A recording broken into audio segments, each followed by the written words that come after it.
and a very, very warm good evening. I just arrived in today, and it was nice enough for Thomas. He came to pick me up at the airport, and he has just done his new CD, and that was the song that he played as the first shot. And I was very struck by the first line. I'm not quite sure why I can't get along with me, and I just thought that was such a powerful liner. You know, how come I can't get along with myself? And so Brenda and I tonight thought about the whole conversation around this area, and I believe also the conversation was about the way that we can best operate at the workplace as well, with our colleagues and individuals that we spend so much time with during the day. I'm sure many of you know me already. I'm Sister Jenna, and quite a lot of you see me around here occasionally. And I've just returned from a wonderful peace tour all around the Caribbean this afternoon, and I'd be happy to share that with you perhaps in our dialogue as we move along, as Brenda went, "Gosh, I love your Caribbean tan." I accepted it completely. And there's a little story that goes with this that the family knows about, that I keep fantasizing about waking up and looking at ocean water. And when I was invited to do this Caribbean tour, we have a very deep relationship with Baba, with God. And I said, "Okay, Baba, I got it. You're going to give me so much ocean water, I'm not going to want to see it for the rest of my life." Because I had seen so much ocean. I was like, "Okay, could I see some land now, please?" So be careful what you ask for, because you just might get it, and even some that you don't want. So that's also another conversation that we can talk about in the future. I'm happy to have Brenda with us. She's a longtime friend over the many years since I've been here in Washington, for about 13 years. We have stayed connected throughout this whole time, and I'd like to hand it over to her. I know last time she felt she didn't need a mic, and so that's why I guess we only have one again tonight, right? Right. Just in case. Om Shanti. Om Shanti. When Jenna posed this question to me, we always speak just a few minutes before we have this dialogue. The first thing I thought about is, can I get along with myself if I don't know my purpose? Can you get along with yourself if you don't know your purpose? So the other question I had is, if you don't know your purpose, and that hinders your relationship with yourself, some of us may know our purpose, but yet feel conflicted. So, is that a good way to get us started?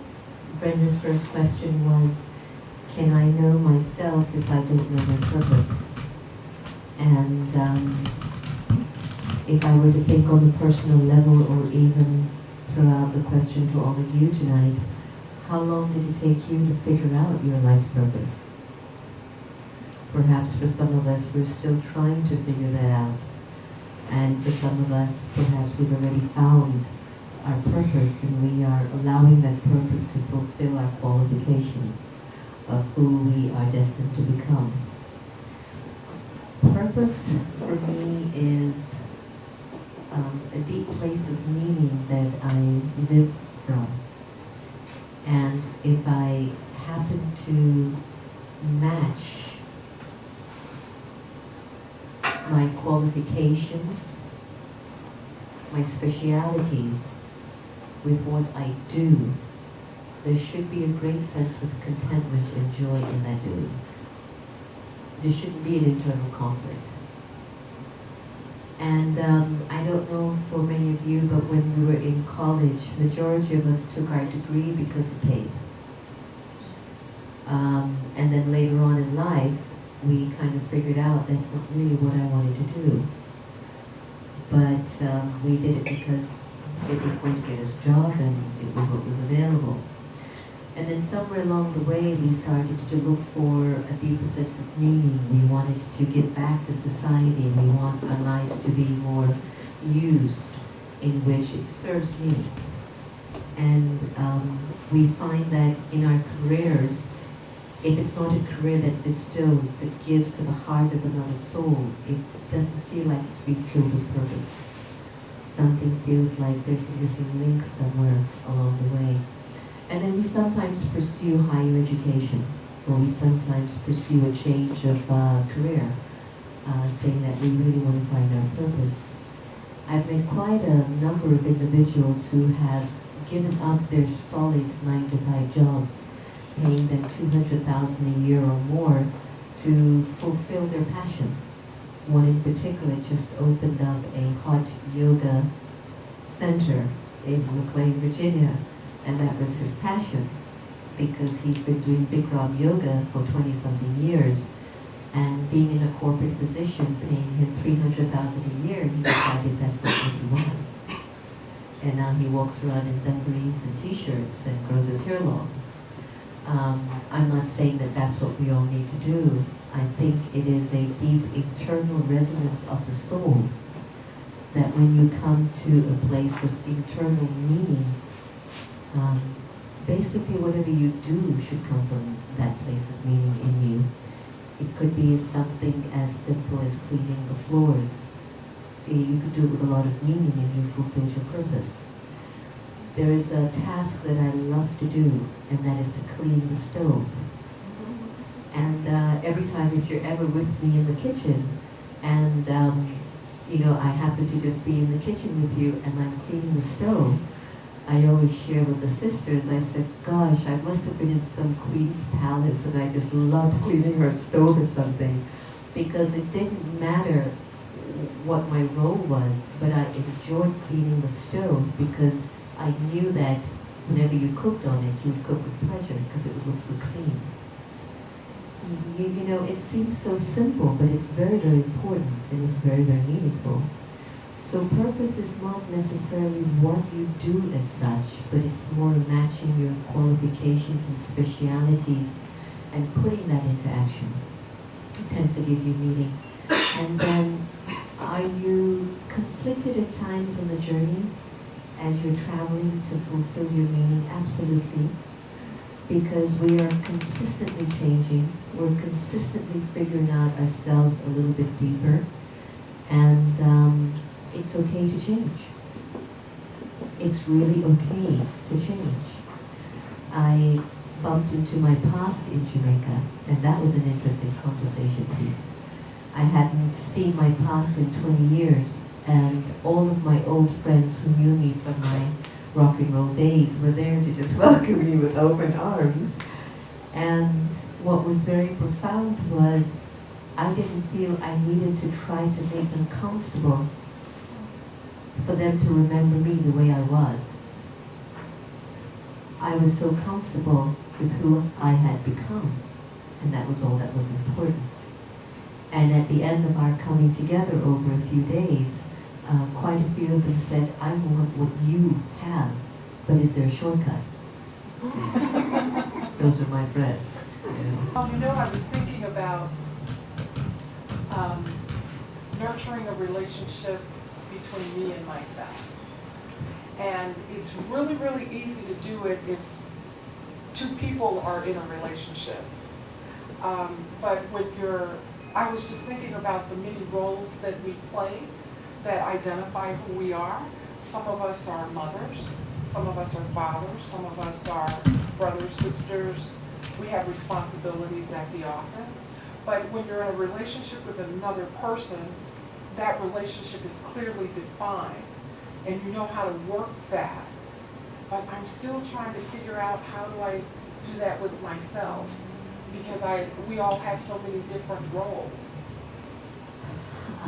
Something that I'm recalling from my tour was there are times that we are trying to let go of an old paradigm, and because we don't know where to go, we find ourselves going back in the same old things that we think are supposed to make us happy.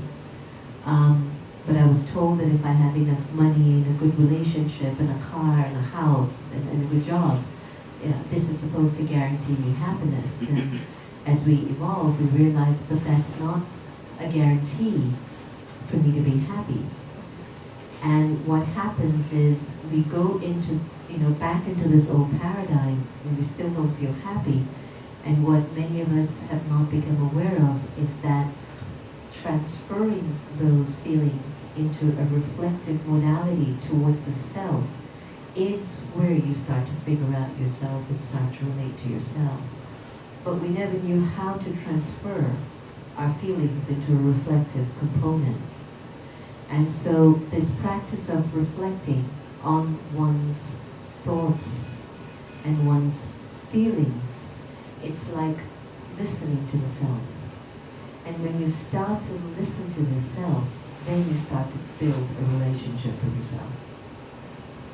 When we're not able to listen to our own thoughts, emotions, feelings, desires, victories, defeats, failures, fears, abilities to transcend certain obstacles, it's very difficult to figure out what you need.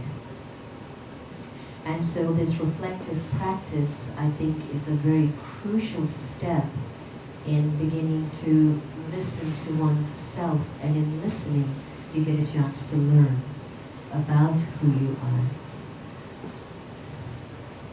I believe that there are guidelines in all relationships. And I believe that why so many of them are not working is that we have broken them tremendously. But one component that I found has been a fundamental law in repairing the relationship with myself. The number one really needed requirement for that is love. And when there is love for the self, there is an acceptance of everything that you are. And that acceptance is the greatest force to move an individual forward. Now, love is not a very easy foundation because it's perhaps what the whole world is running after. In Miami International Airport, they have on their walls, all you need is love. All you need is love, that Beatles song, right? And so that's what they have in the airport greeting you. And so, here you've got these triggers in which we are being prompted to remember that all you really need is love. And when that prompt leaves you, do you take it with you? Do you remember it? Or is it just another scene that you passed by or passed through? Now, on a spiritual note, I've been offered a wonderful process of how to feel love that is pure and not human and not physical. And in order to feel love for the self, you have to have an awareness that the soul is an immortal, imperishable energy behind your eyes. And you need to practice that awareness in quietude in order to feel what pure love feels like. Until you do this, you will never understand what love is. It'll be a consistent pursuit rather than a realization that it's already there. The pain is at the level of the surface. You're looking at the person, you're remembering the situation, the circumstances, you're thinking about the expectations, what has not, and they're also being triggered by past experiences of your past lives, as well as this past life. And so once you get rid of all that debris on the surface, and once you go deep by having the awareness, the soul inside of this body is on a journey, and I started this journey with love, and I will end it with love.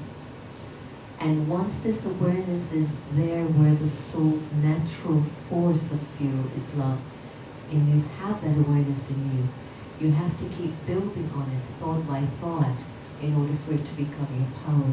It just won't happen overnight. You didn't forget your love, you didn't forget yourself overnight. It took you many lives to forget yourself. I have lots of questions. Does anybody have any questions? Are we doing okay? Yes. Okay.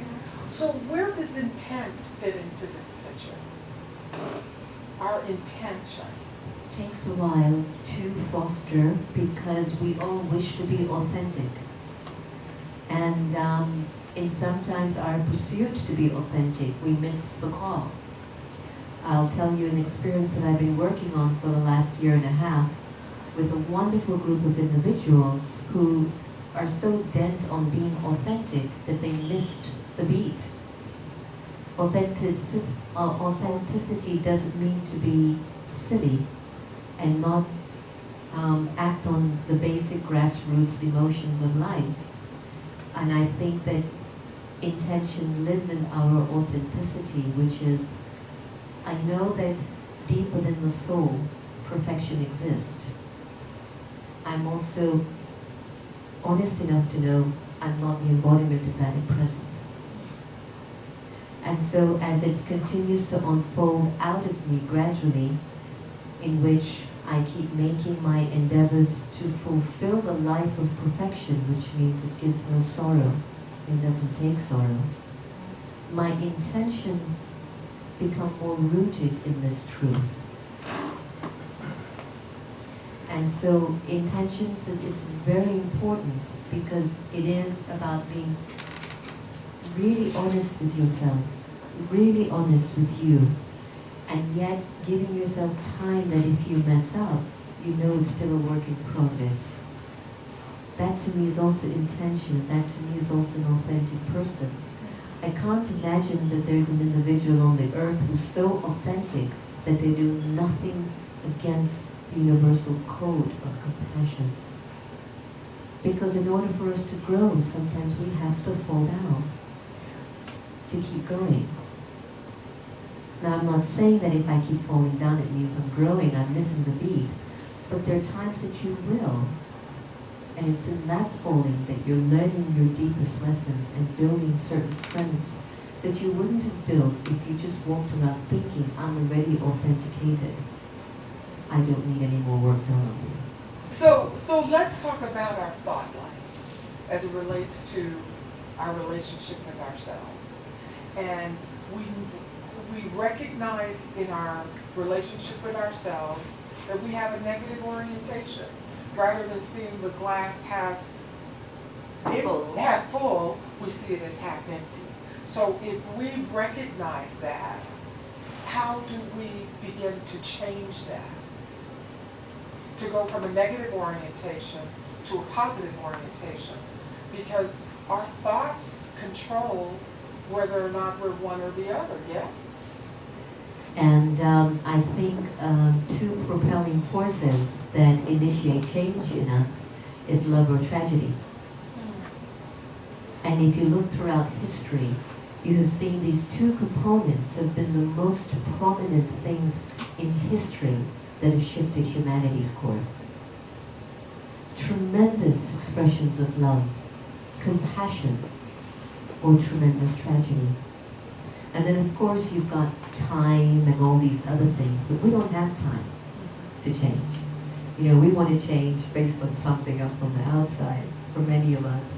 And so there are times that, you know, tragedy and love becomes the component to do that for us. So how do we control that when we're so often on autopilot with our emotions as we strive to have a relationship with ourselves? At the opening of our conversation tonight, that we are not flawed, we are perfect. And if you can hold on to that awareness that I am really not flawed, I am perfect. I was made in a perfect perception. I have perfection in me. Over my journey, I have experienced a tremendous amount of challenges. And these challenges were things that I held on to and started to define myself by them. I defined myself by my losses, and I have defined myself by my victories. And I've held on to both of them, thus giving me this pendulum effect. Am I in a good mood today, bad mood today? Am I winning, am I losing? You know, is this going to happen, is this shouldn't happen? You know, if you like me, then I'm defined as worthy. If you don't like me, then I'm unworthy. All of that is from hanging on to things that have been and gone. And that's against the law of the universe. The law of the universe is to let go of your every second of experience. And so if I have been holding on to experience that have been very painful, then I will come more from a painful expression in my current moments, because that's what I'm holding on to the most as a feeling and an emotion in me. Now, you could be a person who have gone through hell and back, but you still see the roses. You ever met souls like that? I've met quite a number of souls like that. They've been through hell and back, and yet they only see the roses. Now, there's some individuals who've not been through much of anything at all, and they go through one thing and that's all they see. It's what you're holding on to. I had an interesting conversation with a sister this afternoon, and this is by all means nothing to do with arrogance. But I was sharing with her, this is just a private conversation, which I'm just letting it out in the public. But a few months ago, I was somehow, a lot of people kept commenting that I'm very beautiful or attractive. And I was sharing with Sister, actually all three of them were in the conversation with me, and I kept telling them, I don't know what people are talking about, I don't see it. You don't see No, no. And Sister was sharing with me that, well, I don't know what's happening with you up there, but there is something happening there, And I said, I know a sister who, she'll spend like 2 hours in the bathroom, and when she comes out, there's still something hanging down in her face, and she thinks she's like gorgeous, And she is a gorgeous person, and I'm so perplexed of how she walks and she moves like I'm so gorgeous, and I go, wow, how does she do that? I spent like 5 minutes and that's it, I'm out the door, I just don't want to look at it. And I was sharing with her today that on my tour, I can't tell you how many people can say, you're one of the most beautiful women I've ever met. And I'm looking at them like, thank you. Like, I just can't calculate that. And I went to visit my 95-year-old grandmother, who's doing well, by the way. She looks like 60. Wow. I hope these genes continue. And she's Indian, and I'm in the place with her, and everyone is commenting about me and these things. And I said, yes, it's all because of her. And as I'm coming back on the flight, I'm thinking, and I was mentioning to Sister Gita, why is it that after I told you all that I don't consider myself that all of a sudden there's this wave of individuals that keep expressing through their words my quote-unquote beauty? And I told her, I think it's my karma. I'm not supposed to see it. There's something that is blocking my ability to see that. And similarly for us, we end up in situations in life where it's right there, but you just can't see it. It's right there, it's in front of you, you can't see it. When was the last I ate? I'm not the one that needs to look. But the thing is, what I'm trying to say is that there are things that we are holding on to from our past so strongly that we can't see what we're supposed to be seeing. Do you understand what I'm trying to say? So, in our spiritual philosophy, it is a fundamental truth that we are not flawed.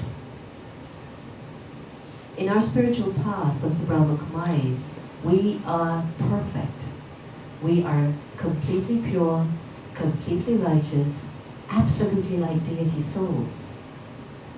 And for majority of us, 1 million of us as students of the Brahma Kumaris, we struggle with seeing ourselves as those living deities, because the soul has not embraced its original vision of itself. It is still holding on to some old image of the self, which has bruised the soul, and it still sees that imperfection.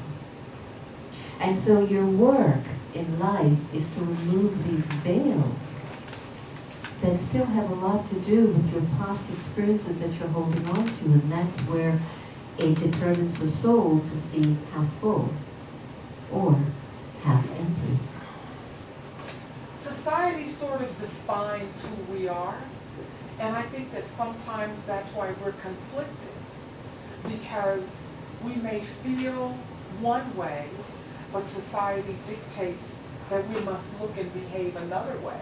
And in order for us to feel like we're a part of what's going on in the world, we find it necessary to be a follower rather than being authentic in our feelings.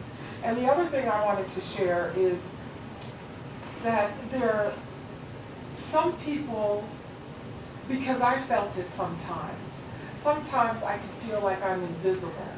Because if you don't look a certain way, if you don't speak a certain way, if you don't walk a certain way, then people just don't see you. And I think that in our efforts to have a relationship with ourselves, that becomes a hindrance. And sometimes we can't get over that. When we're constantly bombarded with what society expects from us, what the people in our jobs expect from us, what our spouses or the people in our families expect from us. So how do we work all that out? You were turning the finger on the society that was being judgmental on you, but it was actually you. Me. I mean, we are the judges, and what we might think is that this beautiful sister is judging me. She's not judging me. I have already drawn some conclusion about the way that I think she's looking at me. Wow. Exactly. So when somebody's being hoity-toity, it's not them, it's me. Well, if that hoity-toity is bothering you, then check yourself out. You know? No, really? No, really, it is. So it's that you can be hoity-toity, but that's not me, so I can still be me. But if I tend to have some hoity-toityness in me, then it's going to affect me, because I'll see my blemish in you. And then my judgment comes back clearly. Oh, this person, you know, they do this and they're like this, and you know, they're expecting me to be perfect. The beautiful thing about our roles in each other's lives is that we are mirrors.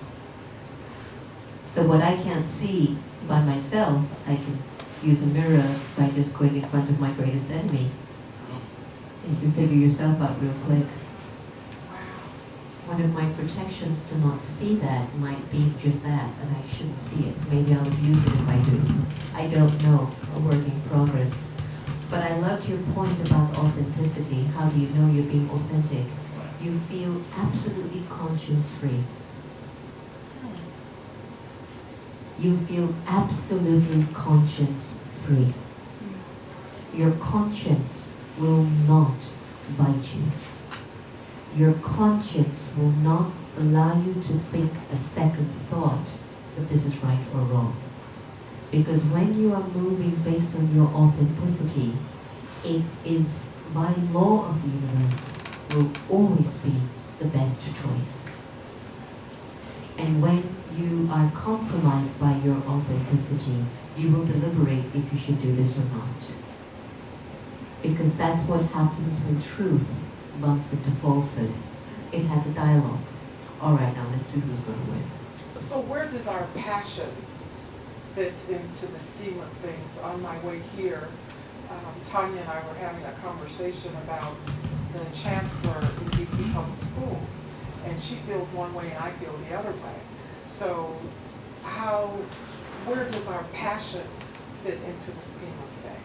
I tend to use the word more compassion because it's more of a spiritual terminology. When you use the word passion, it tends to be more of an excited attempt to prove something. But I feel that when the compassion is balanced, it comes from a deeper sense of knowing the heart of another. And by moving from that level of compassion, you are living fully. Passion runs out eventually, and that can be very disconcerting. Authentic. We are without consciousness? When you're authentic, you're conscience-free. Conscience-free, okay. So if we're conscience-free, conscience-free, then that means we are without judgment. Yes. That means that we see things with a neutral eye, Yes. and that's possible. I think that when, I had first-hand experience of that in Belize, where someone who you would expect to do things in perhaps what you might think is a more appropriate manner, did things in a way that served perhaps only their purpose. And so I complied by that to an extent until I saw that I think this is where now I draw the line, because this is no longer serving the whole. And I chose that when I was going to address this person, it would not be without the spirit of benevolence, with the desire to help the person. And I chose that when I spoke, I would not be speaking from emotions. I would speak from a very detached and considerate perspective of the person's ability to do the best that they know how at this moment. And the last thing they might need is a judgmental remark. Now, when you are seeing someone abusing a person or abusing a situation or circumstance, perhaps it doesn't affect you personally, but in the long run it affects the people that you're observing or see. I will make an approach. I will speak up without fear, but again, I wouldn't be in an emotional place when I speak, because you know what can happen when you speak from emotions. You can ruin the best relationship you've ever had. But then when I see that the person is not open to change, then I must accept that this is a drama more powerful than just I alone. And that perhaps this is the role and the part that this soul has to play at this given time. And all I can do at this particular period is to hold that person in spirit, hold them in goodwill and in good wish, and just hope that they'll be able to have some realization soon. Because nobody knows the hidden mystery or secret of anyone's journey. It is unfolding. I'll share with you a story that happened in, I think it was Belize. After we had been used up, I had one day before we left the country, and all I was doing programs and activities and talks, and I hadn't any time for me. And so the sisters and all of us, they were tired, so they wanted to relax. But I hadn't gone to all the other islands in Belize. I hadn't gone to San Pedro that Madonna sings about. I mean, I'm already halfway across the Caribbean. I should at least get a chance to do that. So there are these little mini planes, and they take you over. And I decided I'm just going to go. And so I invited Sister to come, and Sister Gita was coming, but apparently that day she wasn't feeling so well, and so she was moving quite slow, which I didn't know at the time. So I saw myself packing everyone's stuff. He says, okay, meet me downstairs for the cab. He's going to take us to the airport. And we were going to lose the 9:30 flight. It was already 9:10. And I had to get the flight at 9:30. It's the islands. Everything is really right around the corner.